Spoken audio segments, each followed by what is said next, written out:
ओम श्री परमात्मने नमः। ओम श्री परमात्मने ओम नमः। श्री परमात्मने नमः। अथ बृहदारण्यकोपनिषद अथ बृहदारण्यकोपनिषद् शांति पाठ। शांति पाठ। ओम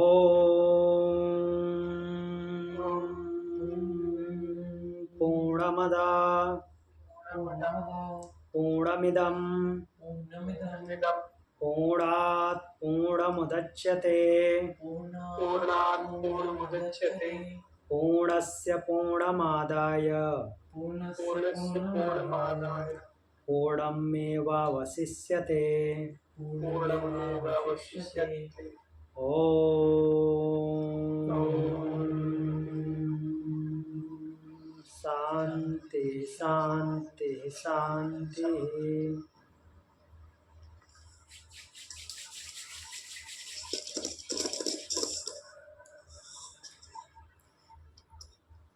तो हमने कल तृतीय अध्याय पूर्ण किया था बृहदारण्यक उपनिषद।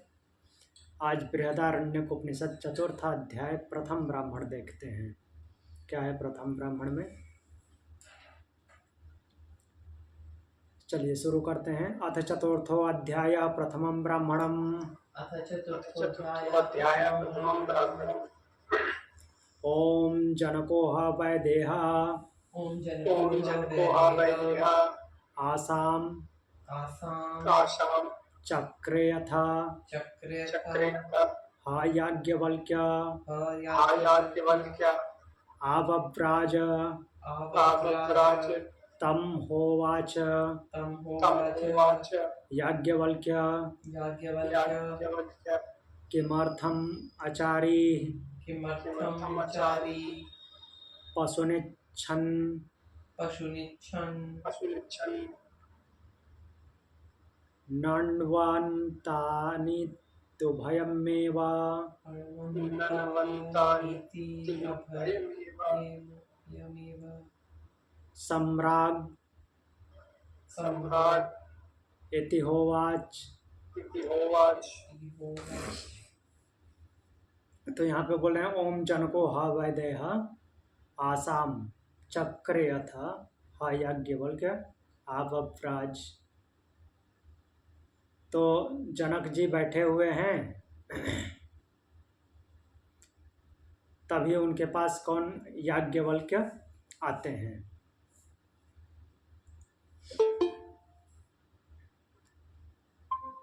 जनको ह वैदेह आसाम चक्रे अथ, अर्थात राजा जनक बैठे हैं, आसन पे बैठे हैं।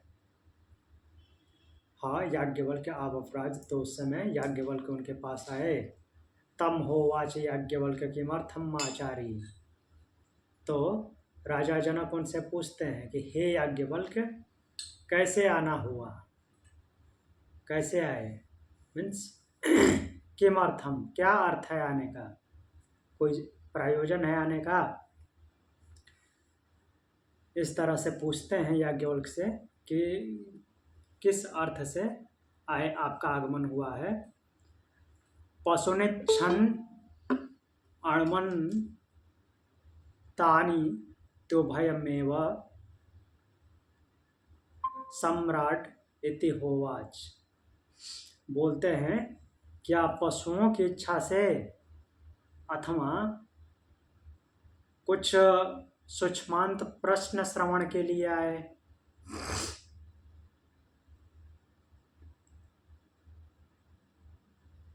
याज्ञवल्क्य से राजा जनक पूछते हैं कि कैसे आगमन हुआ,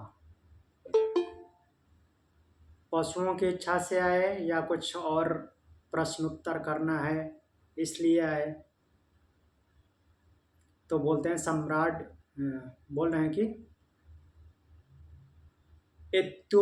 इत्युभयमेव, उभय मतलब कि दोनों इच्छा है। सम्राट इति होवा, जो उन्होंने सम्राट से बोला कि ये दोनों इच्छाएं हैं, पशु की भी इच्छा है और प्रश्न उत्तर भी करना है। तब आगे देखते हैं क्या बोलते हैं, इनमें क्या होता है, संवाद क्या चलता है। दूसरा मंत्र।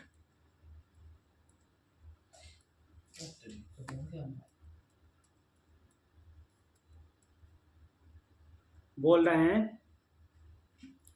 यत्ते कश्चित् ब्रवीत् यत्ते कश्चित् ब्रवीत् यत्ते कश्चित् ब्रवीत् तच्छृण तच्छृणु वा वा वा मेत्यब्रवीन् मेत्य अब्रवीन् मे जित्वा मे जित्वा मे जित्वा शैलिनिर्वाग्वै शैलीन् वाग्वै ब्रह्मोति भ्रमोति ब्रह्मेति यथा यथा यथा मातृमान् मातृमान् मातृमान् पितृमान् पितृमान् पितृमान् आचार्यवान् आचार्यवान् आचार्य ब्रूयात् ब्रूयात् या तथा तथा तथा तच्छैलिरब्रवीद् तच्छैलिरब्रवीत् वाग्वै वाग्वै ब्रह्मेत्यवदतो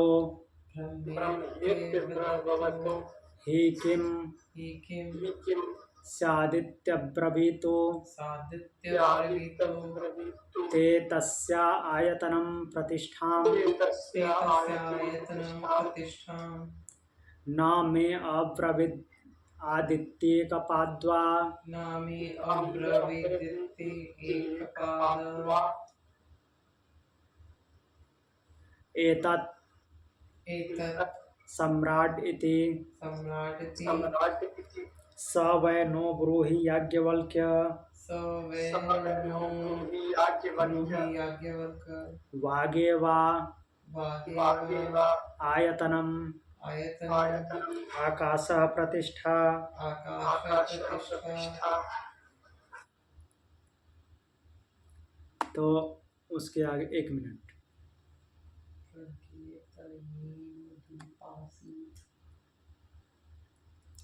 प्रज्ञेत्येन दुपासीत् प्रज्ञेतयेन उपासीत् का प्रज्ञता याज्ञवल्क्य क्या का प्रज्ञा प्रज्ञता याज्ञवल्क्य वागेव सम्राट् वागेव सम्राट् इति होवाच इति होवाच वाचा वै सम्राट् वाचा वै अवै सम्राट् बन्धो प्रज्ञायत्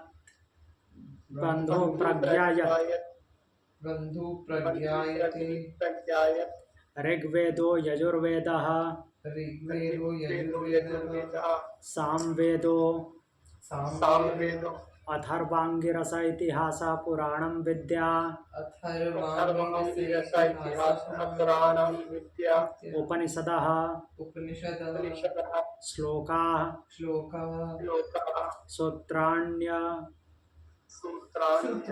अनुव्याख्यानानि अनुव्याख्यानानि व्याख्यानानिष्टं व्याख्यानानिष्टं हुतम् आसीतं समासितं पायितम् अयं पायितम् अयं च च लोकः परश्च लोकापरश्च लोकः सर्वाणि च सर्वाणि च भूतानि वाचैव भूतानि वाचैव सर्वाणि च भूतानि वाचा सर्वाणि च भूतानि वाच एव एव सम्राट् प्रज्ञायन्ते सम्राट् प्रज्ञायन्ते वाग्वै सम्राट् वाग्वै वाग्वै सम्राट् परमं ब्रह्मणेनं परमं ब्रह्मणेनं वाग्जहति वाग्यति सर्वाण्येनं सर्वाण्येनं भूतान्यभिच्छरन्ति भूतान्यभिक्षन्ति देवो भूत्वा देवानप्येति य देवानप्येति एवं विद्वाने तदुपास्ते एवं एवं विद्वाने तदुपास्ते हस्त्रिसभं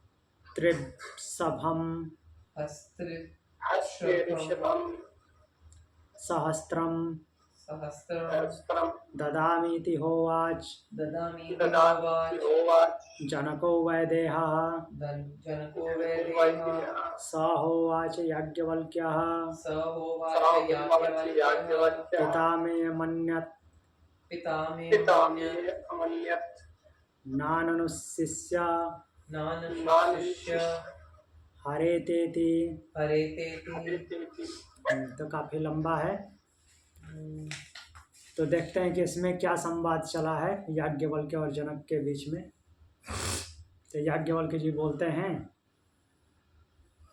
पहले तो जनक जी के पास आते हैं, जनक जी बैठे हुए हैं आसन पे, तो आते हैं तो जनक जी उनसे पूछते हैं कि किमर्थम, मीन्स किस अर्थ से आगमन हुआ है, क्या प्रयोजन है, किस प्रयोजन से आप आए हैं, कहीं पशु की इच्छा तो नहीं है, या फिर प्रश्न पूछना है या प्रश्न सुनना है। तो बोलते हैं दोनों इच्छा है, प्रश्न की भी इच्छा है और पशु की भी इच्छा है। तो वहीं से अब आगे संवाद शुरू होता है। याज्ञवल्क्य पूछते हैं, राजा जनक से कहते हैं कि आपसे यदि किसी ने कुछ कहा है, किसी आचार्य ने कुछ कहा है तो हम सुने, अर्थात ऐसे बैठे बैठे वाद विवाद शुरू करना है। तो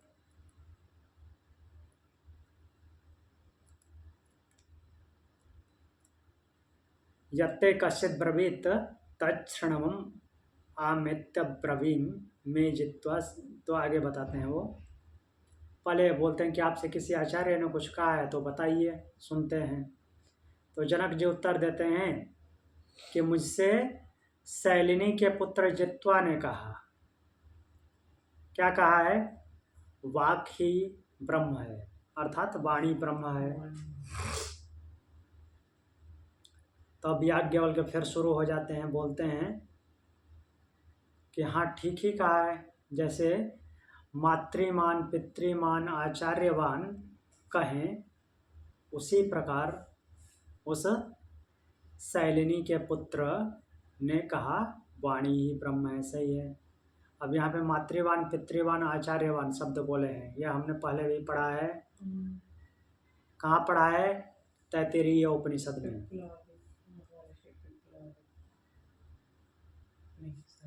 तैत्तिरीय उपनिषद में पढ़ा था, जब आचार्य अपने शिष्यों को उपदेश दे रहे थे दीक्षांत समारोह में। मातृदेवो भव पितृदेवो भव आचार्य देवो भव अतिथि देवो भव। तो वैसे ये भी बोल रहे हैं, मातृवान पितृवान आचार्यवान। तो जैसे कि कोई मातृवान पितृवान आचार्यवान कहे, अर्थात कहने का तात्पर्य क्या है कि श्रेष्ठ माता श्रेष्ठ पिता और श्रेष्ठ आचार्य वाला, जिसके माता श्रेष्ठ हो, पिता श्रेष्ठ हो और आचार्य श्रेष्ठ हो, उसी को अच्छा उपदेश मिलेगा ना। तो वो जैसा बोलता है वैसे ही वो शैलिनी के पुत्र जित्वा ने भी आपको सही ही बोला है कि वाणी ब्रह्म है। तो वो बोलते हैं कि ऐसा कहा है क्योंकि बोलने वाले को क्या लाभ हो सकता है, ऐसा बोलते हैं।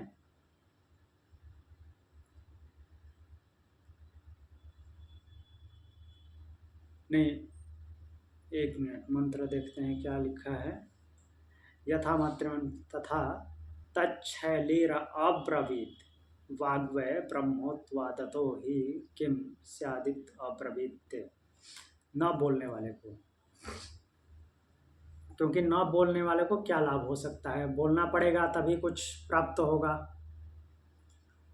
तो इसलिए वाणी ब्रह्म है, जो मुख से निकलता है उसको ब्रह्म माना गया है। तो उसका आयतन क्या है, ये याज्ञवल्क्य पूछते हैं कि उसको धारण कौन करता है, किसमें धारण होता है। तो जनक जी बोलते हैं कि वो तो ये नहीं बताया, उन्होंने जो जित्वा ने मुझे ये बताया था कि वाणी ब्रह्म है, वो केवल इतना ही बताए थे, उसके आगे कुछ नहीं बताए।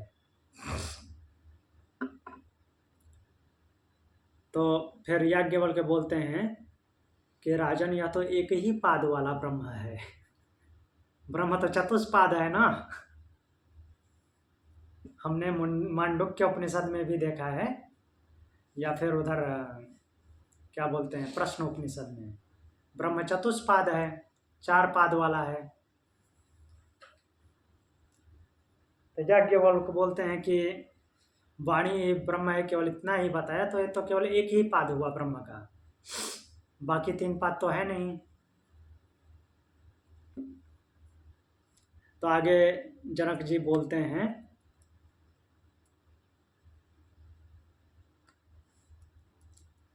कि याज्ञवल्क्य से बोलते हैं कि तो ठीक है, आप बताइए आगे क्या है। तो याज्ञवल्क्य बोले कि वाणी ही उसका शरीर है, वाणी ब्रह्म है तो वाणी ही उसका शरीर भी है, वाणी ही उसका आयतन भी है, और आकाश उसकी प्रतिष्ठा है। तो वाणी उसका आयतन है, आकाश प्रतिष्ठा है, और उसकी उपासना कैसे करें? तो प्रज्ञा के रूप में, अर्थात बुद्धि के रूप में, जो बुद्धि की पराकाष्ठा है, क्योंकि जो मुख से निकलता है वो सब कुछ प्रोसेसिंग होके निकलता है। तो जो बुद्धि की पराकाष्ठा अर्थात प्रज्ञा है, उस रूप में उसकी उपासना करनी चाहिए। तो 4 पाद कौन कौन से हुए? एक तो वो खुद ब्रह्म हुआ, मीन्स वाणी खुद एक पाद हुआ, दूसरा उसका आयतन, तीसरा उसकी प्रतिष्ठा, चौथा उसकी उपासना, ये 4 पाद हुए। तो उसका आयतन तो आकाश है। नहीं, हाँ। आयतन खुद वाणी ही है। आकाश उसकी प्रतिष्ठा है, मीन्स आकाश में वो प्रतिष्ठित है, क्योंकि आकाश की तन्मात्रा है शब्द, और वाणी से शब्द ही निकलता है।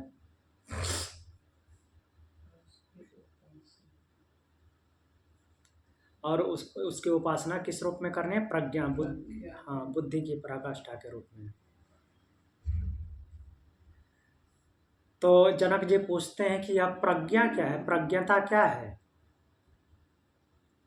तो याज्ञवल्क्य बोलते हैं कि हे राजन, वाणी ही प्रज्ञता है। वाणी ही प्रज्ञता है, क्योंकि सब कुछ हो करके वाणी निःसृत हो रही है, प्रवाहित हो रही है। वाणी से ही बंधु का ज्ञान होता है, वाणी के द्वारा ही बताया जाता है कि कौन कौन मेरे क्या हैं। और हे राजन, ऋग्वेद, यजुर्वेद, सामवेद, अथर्व, अंगिरस, इतिहास, पुराण, विद्या, उपनिषद, श्लोक, सूत्र, अनुव्याख्यान, व्याख्यान, इष्ट, हुत मतलब कि आहुति जो दी जाती है वो, आसित मतलब कि भूखे को अन्न खिलाने की प्रक्रिया, पायित प्यासे को पानी पिलाना। फिर बोल रहे हैं कि लोक परलोक, ये समस्त प्राणी जो हैं वो समस्त प्राणी वाणी ही जाने जाते हैं, अर्थात एक प्रकार से बोले तो वाणी के माध्यम से ही ये सब कुछ जाना जाता है। ऋग्वेद, यजुर्वेद, सामवेद, अथर्व, अंगिरस, इतिहास, पुराण, विद्या, उपनिषद, श्लोक, सूत्र, अनुव्याख्यान, जो भी छोटे छोटे व्याख्यान डिलीवर किए जाते हैं, फिर बड़े व्याख्यान, इष्ट, जो आपको जिसकी उपासना करनी उसके बारे में बात वाणी से ही होती है। हुत आहुति भी वाणी के द्वारा ही दी जाती, मंत्र बोल के। आसित, कोई भूखा है तो उसके बारे में भी जानकारी वाणी से ही होती है, बोलेगा तभी पता चलेगा। कोई प्यासा है तो उसको पानी पिलाना है तो वो बोलेगा कि मुझे प्यास लगी है, तभी उसका पता चलेगा। मीन सब कुछ वाणी से होता है, ये कह रहे हैं। तो इसलिए वाणी ही प्रज्ञता है। फिर बोल रहे हैं कि हे सम्राट, इसलिए वाणी पर ब्रह्म है, जैसा कि उनको बताया गया है। तो बोल रहे हैं कि तो इस प्रकार से जान करके जो वाणी की उपासना करता है, प्रज्ञता, उसको प्रज्ञा रूपी जान करके वाणी की उपासना करता है, तो वो वाणी भी उसे नहीं त्यागती, अर्थात वाणी से वो जो जो इच्छा करता है वो उसको प्राप्त होता है। तो विद्वान लोग इस प्रकार से वाणी की उपासना करते हैं, और इस तरह से उपासना करने पर वह देव हो जाता है, अर्थात वाणी देव होकर के देव को प्राप्त होती है, अर्थात जिसकी इच्छा करती है उसको प्राप्त होती है। तो वाणी के माध्यम से साधक अगर उसको प्रज्ञा के रूप में उपासना करता है, बुद्धि की पराकाष्ठा के रूप में, अर्थात अपनी वाणी को उस लेवल पे, उस स्तर पर लेकर जाता है, तो उसकी वाणी देव रूपी हो जाती है और देव को प्राप्त करती है। अर्थात क्या देव रूपी होने का क्या मतलब है कि इंद्रियों के जो क्षेत्र हैं उनसे जो कुछ कार्य होता है, इंद्रियां अपने क्षेत्र में जो कुछ कार्य करती हैं उसको वो प्राप्त कर लेता है। किसको प्राप्त कर लेता है? इंद्रियों का। इंद्रियों के कर्म क्षेत्र में, इंद्रियां अपने कर्म क्षेत्र में जो जो कुछ कार्य करती हैं,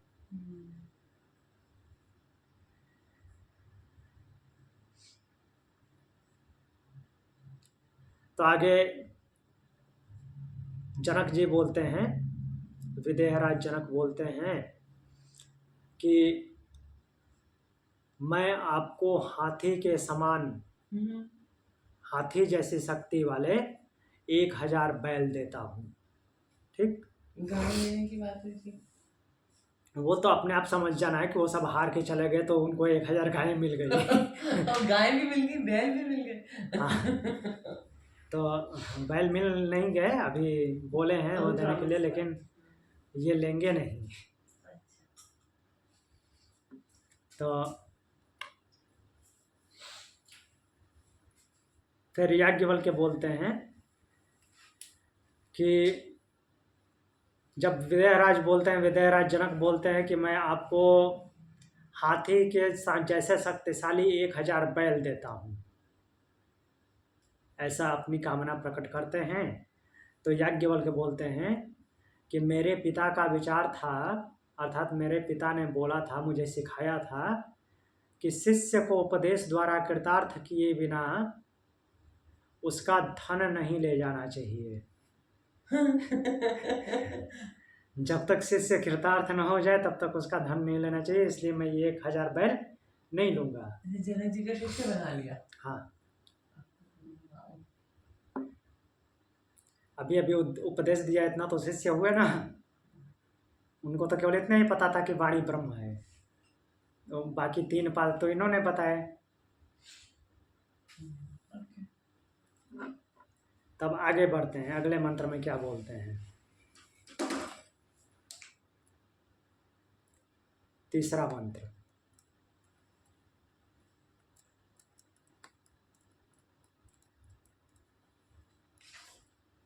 कहाँ से शुरू है? यदेवते। हाँ ठीक है। यदेवते कश्चित् ब्रवीत्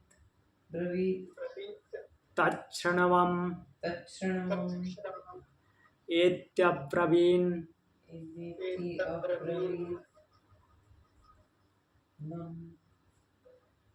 ब्रवीणम् उदङ्क सौल्वायनः प्राणो वै ब्रह्मेति यथा मातृमान् पितृमान् आचार्यवान् ब्रूयात् तथा तच्छौल्वायनो अब्रवीत् प्राणो वै ब्रह्मेत्यप्राणति प्राणतो हि किं स्यादित्यब्रवीतो किं स्यादित्यब्रवीतो ते ते तस्या आयतनं तस्या आयतनं प्रतिष्ठां प्रतिष्ठां न मे अब्रवीदित् न मे अभिब्रवीत् एकपाद्वा एकपाद्वा एतत् सम्राट् इति एतत् सम्राट् इति स वै नो ब्रूहि याज्ञवल्क्य स वै नो ब्रूहि याज्ञवल्क्य प्राण प्राण एवा आयतनम् एव आयतनम् आकाशः आकाशः प्रतिष्ठा प्रतिष्ठा प्रियमित्येन दुपासीत प्रियमित्येन दुपासीत का प्रीयता याज्ञवल्क्य का प्रियता याज्ञवल्क्य प्राण एव सम्राट् इति प्राण एव स्वावल्की होवाच प्राणस्य होवाच प्राणस्य वै सम्राट् वै सम्राट् कामाया याज्यं कामाय याज्यं याजयत्यप्रतिगृहस्य या याजयत्यप्रतिगृहस्य यायज्य प्रतिगृहस्य प्रतिगृह्णात्यपि प्रतिगृह्णात्यपि तत्र तत्र वधाशङ्कं वधाशङ्कं भवति भवति यां यां दिशमेति दिशमेति प्राणस्यैव सम्राट् प्राणस्य एव सम्राट् कामाय प्राणो वै सम्राट् परमं ब्रह्म कामाय प्राणो वै सम्राट् परं ब्रह्म नैनं प्राणो जहाति सर्वाण्येनं नैनं प्राणो जहति सर्वाणि येनं भूतान्यभिक्षरन्ति भूतान् भिक्षरन्ति देवो भूत्वा देवानप्येति देवो भूत्वा देवानप्येति य एवं विद्वाने तदुपास्ते य एवं विद्वानेदुपासते हृस्त्रिवृषभं हस्त्रे हस्त्यऋषभं हस्त्यऋषभं सहस्त्रं सहस्रं ददामीति ददामीति होवाच होवाच जनको वैदेहः जनको वैदेहः स होवाच याज्ञवल्क्यः स होवाच याज्ञवल्क्य पिता मे अमन्यत पिता मे अमन्यत नाननुशिष्य हरेतेति नानु शिष्य हरेतेति। तब इसमें क्या बोलते हैं, याज्ञवल्क्य फिर पूछते हैं कि आपसे किसी आचार्य ने कुछ कहा है तो उसको सुने। एक का उत्तर दे दिया, हम दूसरे फिर पूछते हैं कि आपसे किसी आचार्य ने कुछ कहा है तो सुने। जबरदस्ती का प्रश्न बनवा रहे हैं। तो जनक जी उत्तर देते हैं कि मुझसे शोल्ब के पुत्र उदंक ने कहा कि प्राण ही ब्रह्म है। पहले बोले थे कि वाणी ब्रह्म है, अब बोलते हैं कि शोल्ब के पुत्र उदंक ने कहा था कि प्राण ब्रह्म है। तो याज्ञवल्क्य ने कहा कि जिस तरह से मातृवान पितृवान आचार्यवान, मातृमान पितृमान आचार्यवान कहता है, उसी प्रकार से उस शोल्ब के पुत्र ने, शोल्ब का पुत्र जो उदंक है, उन्होंने आपसे कहा कि प्राण ही ब्रह्म है। तो ठीक ही कहा, क्योंकि प्राण क्रिया न करने वाले को क्या लाभ हो सकता है। अर्थात जो कोई फंक्शन नहीं करता तो उसका क्या अर्थ रह जाता है। प्राण की वजह से तो सब कुछ क्रिया होती है, तो इसलिए प्राण ब्रह्म है। सही बोला। फिर बोलते हैं कि किंतु क्या आपको उन्होंने उसका आयतन और प्रतिष्ठा भी बताए? उसका आयतन क्या है और प्रतिष्ठा क्या है प्राण का? तब जनक जी का वही उत्तर है कि उन्होंने तो नहीं बताया, उन्होंने तो बस इतना ही बताया कि प्राण ब्रह्म है। जनक जी बोलते हैं मुझे नहीं बताया। तो याज्ञवल्क्य कहते हैं कि राजन, यह तो एक ही पाद वाला ब्रह्म है। आपको इतना ही बताया कि प्राण ब्रह्म है, तो ये तो केवल एक पाद वाला ब्रह्म है। तो जनक जी बोलते हैं कि याज्ञवल्क्य जी वह हमें आप बताइए आगे क्या है। तो याज्ञवल्क्य बोलते हैं प्राण का आयतन प्राण ही है, प्राण ब्रह्म है तो उसका आयतन भी ब्रह्म ही है। मीन्स प्राण ही उस वो ब्रह्म रूप जो जिसको कि ब्रह्म बोला जा रहा है, जिस प्राण को, वह प्राण एक प्रकार से शरीर है, आयतन है। और आकाश उसकी प्रतिष्ठा है, उसकी भी प्रतिष्ठा आकाश ही है।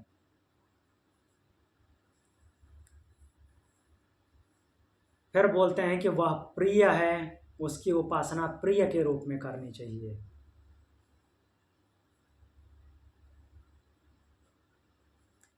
तो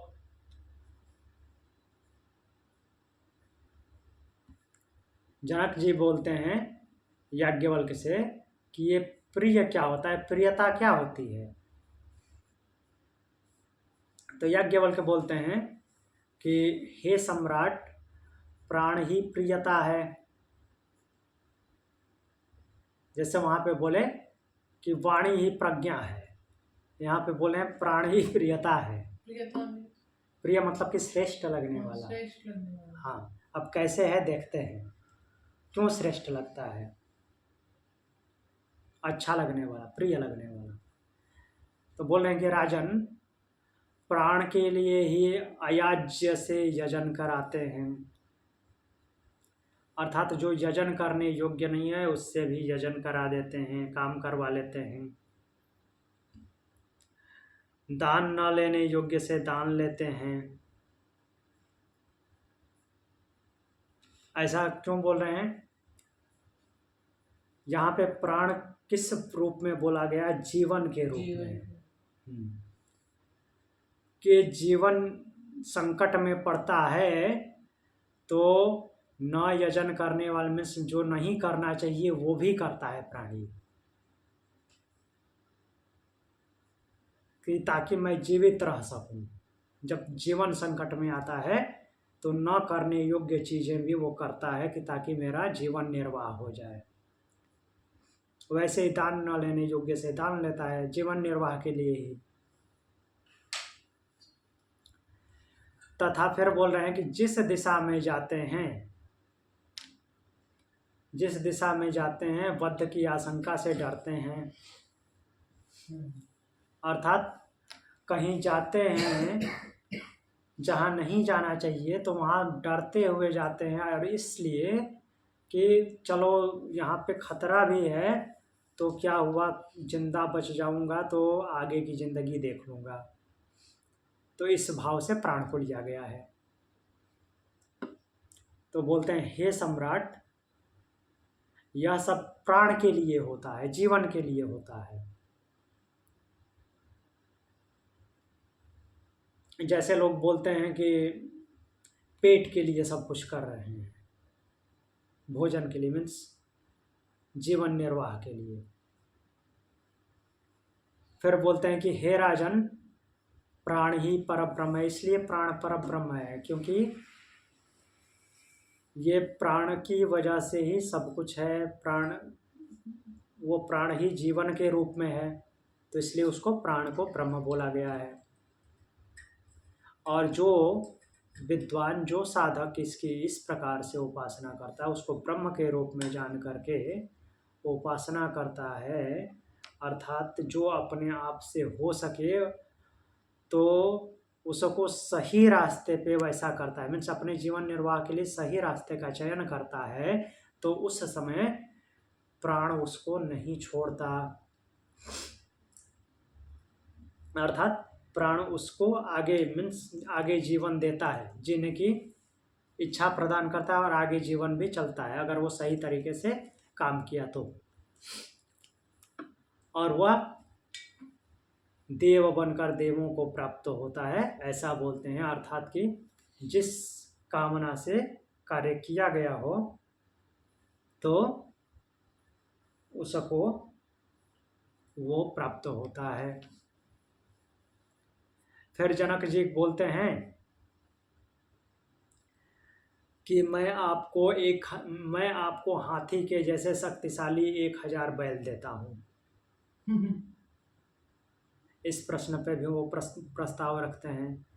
तो याज्ञवल्क्य क्या बोलते हैं कि मेरे पिता मुझे बताए हैं, मेरे पिता का विचार था कि शिष्य को उपदेश से कृतार्थ किए बिना उसके धन का हरण नहीं करना चाहिए, उसका धन नहीं लेना चाहिए। तो इसलिए मैं ये बैल नहीं लूंगा। फिर आगे देखते हैं, आगे अब क्या बोलते हैं। 4 नंबर श्लोक।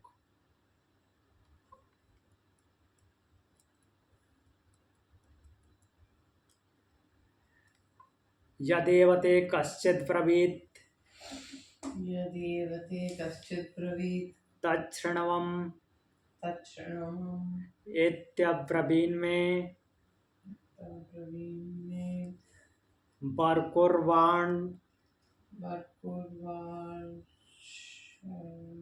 बर्कुर्वाण्ष्ण बर्कुर्वाण्षण अश्वचक्षुर्वै चक्षुर्वे ब्रह्मेति ब्रह्मेति यथा यथा मातृमान् मातृमान् पितृमान् पितृमान् आचार्यवान् आचार्यवान् ब्रूयात् ब्रूयात् तथा तथा तद्वाष्णो तद्वाष्णो अब्रवीत् अब्रवीत् चक्षुर्वै चक्षुर्वे ब्रह्मोत्यपश्यतो ब्रह्मोत्तिपक्षत्यतो हि किं हे किं स्यादित्यब्रवीतो स्यादित्यब्रवीतु ते ते तस्या तस्य आयतनं प्रतिष्ठां आयतनं प्रतिष्ठां प्रतिष्ठां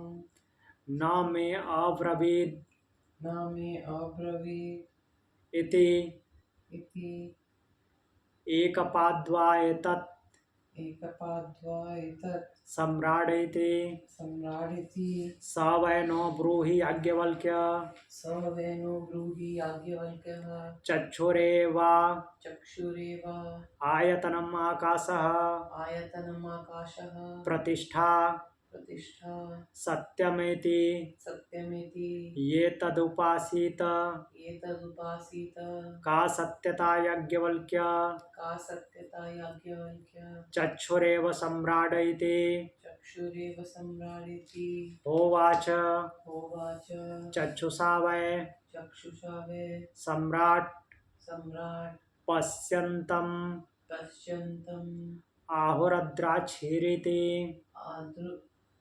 आदुरद्राक्षिरीति स स आहाद्राक्षमिति आहाद्राक्षमिति तत्सत्यं भवति तत्सत्यं भवति चक्षुर्वै सम्राट परमं ब्रह्म चक्षुर्वे सम्राट परमं ब्रह्म नैनं चक्षुर्जहाति नैनं चक्षुर्जहाति सर्वाण्येनं सर्वाण्येनं भूतान्यभिच्छरन्ति भूतान्यभिक्षरन्ति देवो देवो भूत्वा भूत्वा देवानप्येति देवान्नप्यति य एवं य एवं विद्वाने तदुपास्ते विद्वान् तदुपासते हृष्यत्रिसभा हस्त्यऋषभं हस्त्यऋषभं सहस्रं ददामीति हस्तं ददामीति होवाच जनको वैदेहः होवाच जनको वैदेहः स होवाच स होवाच याज्ञवल्क्य पिता याज्ञवल्क्य पिता मे अमन्यत मे अमन्यत नाननुशिष्य हरेतेति नाननुशिष्य हरेतीति। तो याज्ञवल्क्य फिर पूछते हैं, आपसे यदि किसी आचार्य ने कुछ कहा है तो बोलिए, सुने। हम तीसरी बार पूछ रहे हैं। तो फिर विदेह जनक उत्तर देते हैं कि मुझे वृषण के पुत्र बर्कु ने कहा कि नेत्र ही ब्रह्म है। पहले बोले थे वाणी ब्रह्म है, फिर बोले कि प्राण ब्रह्म है, अब बोलते हैं कि वृष्ण के पुत्र जो वर्कु हैं उन्होंने बोला कि नेत्र ही ब्रह्म है। तो याज्ञवल्क्य बोलते हैं कि जैसे मातृमान पितृमान आचार्यवान कहते हैं, वैसा ही उस वाष्ण के पुत्र मीन्स वृष्ण पुत्र वर्कु ने भी ठीक ही कहा कि नेत्र ही ब्रह्म है। ये बात सही है, नेत्र ब्रह्म है, क्योंकि न देखने वाले को क्या लाभ हो सकता है। नेत्र से ही सब कुछ देखा जाता है, सब कुछ प्रतीत होता है, अनुभव होता है। तो नेत्र से क्या होती है? प्रत्यक्षता होती है। आगे देखेंगे, बताएंगे। लेकिन क्या उन्होंने आपसे उसका आयतन और आश्रय भी बताया? तो जनक जी बोलते हैं कि मुझे तो नहीं बताया, केवल इतना ही बताया कि नेत्र ब्रह्म है। तो फिर याज्ञवल्क्य क्या बोलेंगे? यह तो एक ही पाद वाला ब्रह्म है।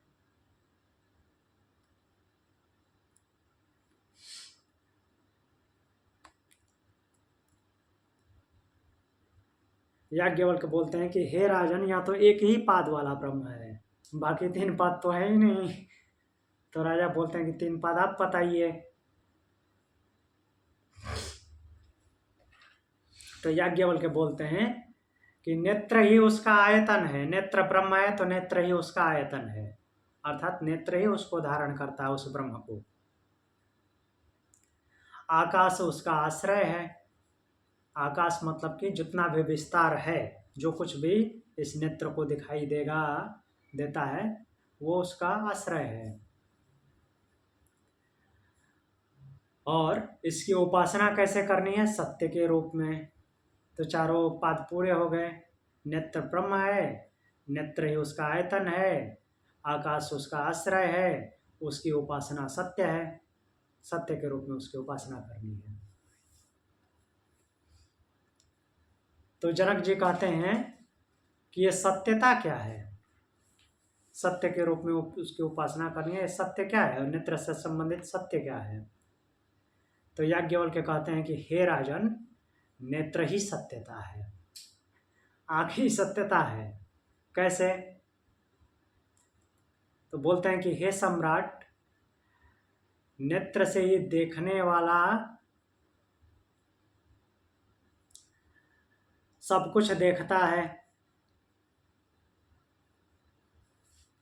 तो उससे पूछा जाता है कि आपने क्या देखा?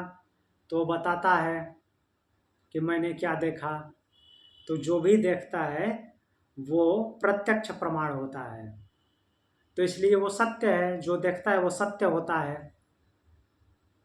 वो झूठ नहीं हो सकता, क्योंकि एकदम से जो आंखों के सामने दिखाई देता है वो सत्य ही होता है। तो इसलिए नेत्र ही सत्यता है। कभी कभी नेत्र क्या भी सत्य नहीं होता। वो जैसे वो एग्जाम्पल देते हैं, ये रोप है या वो स्नेक है, इधर से देखें 6 है, उधर से देखें 9 है, तो उस नेत्र सत्य कैसे हो सकता है? नहीं, वो तो भ्रम हुआ ना। बट अगर क्लियर विजन है, क्लियरली जो कुछ दिखता है, वो तो भ्रम हो जाता है कभी कभी। लेकिन नेत्र स्पष्ट जब देखता है तो सत्य ही होता है। जैसे रस्सी अगर क्लियर दिख रही तो वो तो रस्सी ही है, सांप दिख रहा है तो सांप है।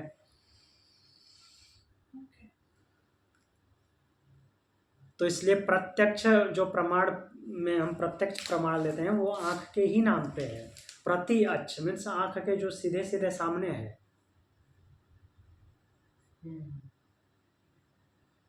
तो इसलिए वह सत्य है। फिर इनके पिता ने कहा कि फिर बोलते हैं कि हे राजन, इसलिए अतः वह चक्षु ब्रह्म है। मीन्स उस ब्रह्म की शक्ति जो है वो चक्षु में है, इसको मना नहीं किया जा सकता, चक्षु ब्रह्म है। जो विद्वान इसकी इस प्रकार से उपासना करता है, अर्थात सत्य के रूप में उपासना करता है, तो वो उसका कभी त्याग नहीं करता, अर्थात नेत्र हमेशा उसका सहयोग करती है, उसको कभी भ्रमित नहीं करती। उसको सत्य के रूप में अगर वो उपासना करता है, वास्तविकता को समझते हुए,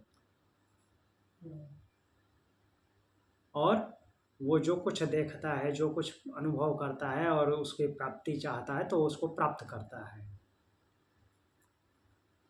फिर विदेहराज जनक बोलते हैं कि मैं हाथी के समान शक्तिशाली आपको 1000 बैल देता हूँ।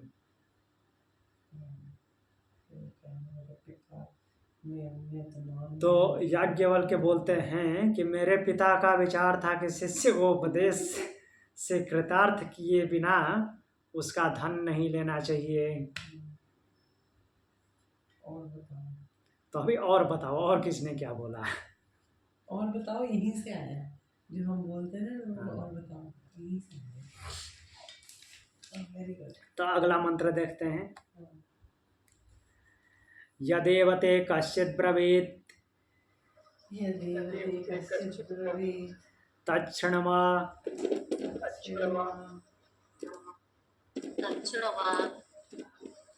तत्क्षणवम्, यहाँ पढ़िए, तत्क्षणवम् एत्यब्रवीन् मे गार्दभी विपीतो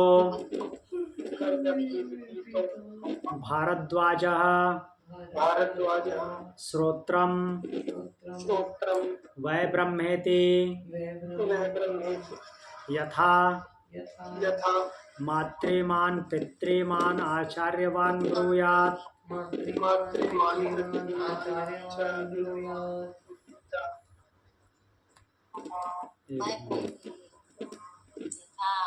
तथा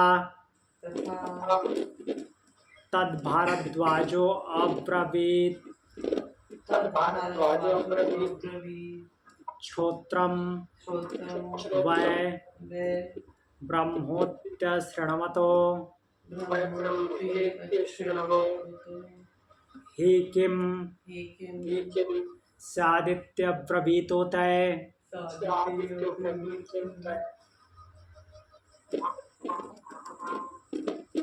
तस्य आयतनं प्रतिष्ठां न मे अब्रवीत् इति एकपाद्वा एतत् सम्राट इति स वै नो ब्रूहि याज्ञवल्क्य श्रोत्रम् एव आयतनम् आकाशः प्रतिष्ठा अनन्तमित्येन दुपासित का अनंतता। याज्ञवल्क्य दिश एव सम्राट इति होवाच। तस्माद्वै सम्राट अपि यां काश्च दिशं गच्छति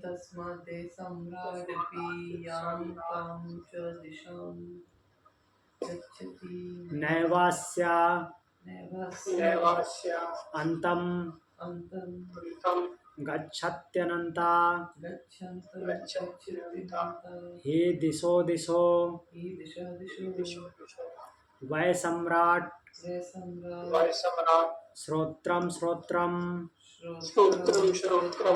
वै सम्राट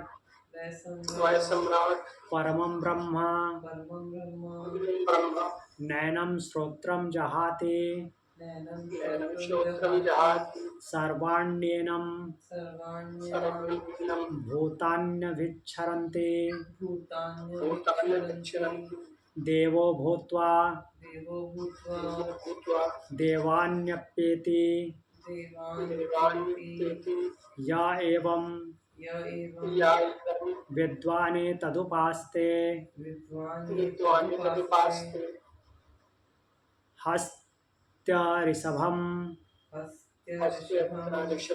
सहस्रं ददामीति होवाच होवाच जनको वैदेहा जनको वैदेहः स होवाच स होवाच याज्ञवल्क्य याज्ञवल्क्य पिता मे अमन्यत पिता मे अमन्यत नानुशिष्य हरेतेति। नानुशिष्य हरेति। तो याज्ञवल्क्य बोलते हैं कि आपसे किसी आचार्य ने कुछ कहा है तो कहिए, हम सुने। तो जनक जी उत्तर देते हैं कि भारद्वाज गोत्र में उत्पन्न गर्भधी पिपीतने, अर्थात गर्भही पिपीतने मतलब यहाँ पे क्या है, गदही का दूध पी करके बड़े हुए। गधी का? हाँ, ओ तेरी। तो गदही का दूध पीकर बड़े हुए भरद्वाज गोत्रोत्पन्न, इसलिए उनको इस नाम से ही पुकारा गया है, गर्दभी पिपीतने। गर्दभी मतलब गदही होता है। तो उन्होंने कहा कि श्रोत्र ही ब्रह्म है। श्रोत्र अर्थात ये कान, कर्णेंद्रिय, श्रोत्रेंद्रिय ब्रह्म है। ये ब्रह्म अब कैसे हुआ? तो याज्ञवल्क्य बोलते हैं, जिस प्रकार मातृमान पितृमान आचार्यवान कहे, उसी प्रकार से वो जो भारद्वाज ने आपको बोला कि श्रोत्र ब्रह्म है, ठीक बोला।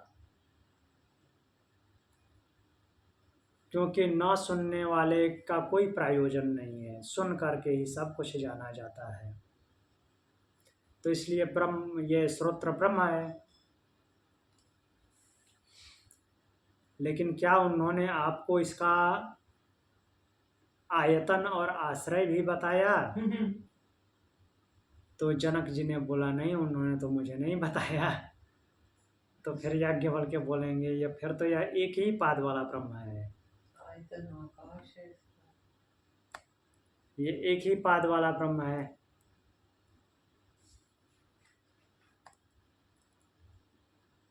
फिर जनक जी कहते हैं कि फिर आप ही बताइए आगे क्या है, बाकी पाद का क्या है? तो याज्ञवल्क्य बोलते हैं कि श्रोत्र ही आयतन है, अर्थात जिसको ब्रह्म बोला है वही उसका आयतन है, और आकाश उसका आयतन है, आकाश उसका आश्रय है। क्योंकि श्रोत्र क्या सुनता है? शब्द सुनता है, और शब्द कहाँ है? आकाश में है। और यह कैसा है? अनंत है। इसकी उपासना अनंत रूप में की जाती है, इसका कोई अंत नहीं है। तो जनक जी कहते हैं कि हे याज्ञवल्क्य, यह अनंतता क्या है? श्रोत्र के संबंध में यह अनंतता क्या है? क्यों ऐसा बोला गया है? इसकी उपासना अनंत के रूप में क्यों करनी है? तो याज्ञवल्क्य कहते हैं, हे सम्राट, दिशाएं ही अनंतता हैं, दिशाएं अनंत हैं, और आकाश का संबंध दिशाओं से है। दिशाओं की वजह से शब्द हमें सुनाई देते हैं। तो फिर बोलते हैं कि इसी से हे सम्राट, यदि कोई किसी भी दिशा को जाता है, कोई किसी भी दिशा को जाता है, तो वो उसका अंत नहीं पाता। कितना भी दूर चले जाए किसी भी दिशा में, तो उस दिशा का अंत नहीं पाएगा। ये नहीं बोल सकता कि पूरब दिशा यहाँ पे खत्म हो गई, यहाँ पे उत्तर दिशा खत्म हो गई, उसका अंत होता ही नहीं। तो इसलिए इसको अनंतता बोला गया है, अनंत है। और दिशाएं ही श्रोत्र हैं, इसलिए श्रोत्र जो है ब्रह्म है। और जो विद्वान इसकी उस रूप में अर्थात अनंत रूप में उपासना करता है, तो वह श्रोत्र को समझ पाता है और इस माध्यम से वो जो कुछ भी सुनना चाहता है वो उसको सुनाई देता है। वही कहने का तात्पर्य है कि देव बन करके देवों को प्राप्त होता है। तो जैसे कि मंत्र दृष्टा सुनते थे, वैसे ही जो सुनने की इच्छा करता है उसको वो सुनाई दे जाता है, जब वो अनंत रूप में उसकी उपासना करता है श्रोत्र की। तो फिर विदेहराज जनक कहते हैं कि मैं आपको हाथी के समान शक्तिशाली 1000 बैल देता हूँ। याज्ञवल्क्य बोलते हैं कि मेरे पिता का विचार था कि शिष्य को उपदेश द्वारा कृतार्थ किए बिना उसका धन नहीं लेना चाहिए। तो आज यहीं तक इस कक्षा का समापन करते हैं। आगे इसमें अभी 2 मंत्र और बचते हैं, तो उनको कल देखेंगे, उसके बाद अगला ब्राह्मण शुरू करेंगे। अनिल जी, जी माता जी बोलिए। हमको थोड़ा सा बता दीजिए। नहीं, आप जो है बहुत बाद में आई हैं, 3 मंत्र के बाद में आई हैं, और मंत्र बहुत लंबे लंबे हैं, तो मैं यूट्यूब पे डालता हूँ, उसको आप देख लीजिएगा, क्योंकि उतना लंबा लंबा फिर से दोबारा बताना बहुत टाइम लग जाएगा। नहीं, सारा लंबा लंबा नहीं। जैसे अभी गदई का दूध पिया, कौन सी? ये तो लास्ट था, ये 5वां था। हाँ, तो वो कौन सी? भारद्वाज। भरद्वाज ही रहे। हाँ, बाकी आपको ऐसे बता देता हूँ कौन कौन से इंद्रियों को लिया गया है देव के रूप में। तो पहले वाणी को लिया था, फिर प्राण को लिया था, फिर नेत्र को लिया था, और उसके बाद ये श्रोत्र को लिया। 4 चीजों के लेकर के उनकी प्रतिष्ठा और उपासना, आयतन, प्रतिष्ठा, उपासना, ये सब बताए। ठीक है। ओम शांति। ओम शांति।